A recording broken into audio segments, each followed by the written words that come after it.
వరంగల్ భద్రకాళి చెరువుని 15 రోజుల్లోగా పూర్తిగా ఖాళీ చేసి అందులో ఉన్న పూడికతీత పనులు మొదలు పెడతామని చెప్పారు వరంగల్ ఈస్ట్ ఎమ్మెల్యే నాయని రాజేందర్ రెడ్డి. వచ్చే వర్షాకాలంలోపు చెరువును మళ్లీ నింపేలాగా పనులు కూడా పూర్తి చేస్తామంటున్నారు. కాంగ్రెస్ ప్రభుత్వ హయాంలో వరంగల్ జిల్లాని నెక్స్ట్ లెవెల్ కి అభివృద్ధి చేసి చూపిస్తామంటున్నారు రాజేందర్ రెడ్డి. భద్రకాళి అమ్మవారి చెరువు 15 రోజులలో నీళ్ళన్ని తీసేసి వాటిని వెండబెట్టిన తర్వాత కొంచెం ఎండిన తర్వాత పూడిక ఫీట్నరా 2 ఫీట్ల అనేది దాన్ని బట్టి చూసినాక ఇది చేయాలనుకున్నాం. ఇవాళ రేపటి అది కూడా డిసైడ్ అయిపోతుంది.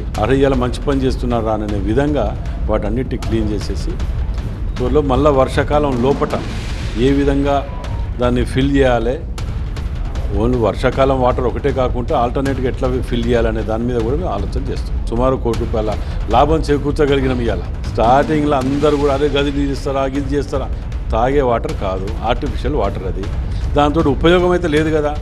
ఇప్పుడు తీయటం వల్ల 50-60 ఏళ్ళకు భవిష్యత్ తరాలకు మంచిగా అందించే విధంగా చేస్తున్నాం కదా. 90% అప్రిషియేట్ చేసినా ఇలా 10% ప్రజలు కూడా నిజంగా కూడా చాలా బాగా చేస్తున్నారండి. మాది ఒకటేనండి, మా టర్ము లోపల వరంగల్ జిల్లా హన్మకొండ జిల్లాని మార్పు అంటే ఏ విధంగా ఉంటుంది అనేది, అభివృద్ధి అంటే ఏ విధంగా ఉంటుందో ఎన్నడూ ఎవరు చేయలేని విధంగా చేసి చూపించే బాధ్యత మాది. గతంలో చెప్పినాం, మళ్ళీ ఇప్పుడు కూడా చెప్తున్నాం.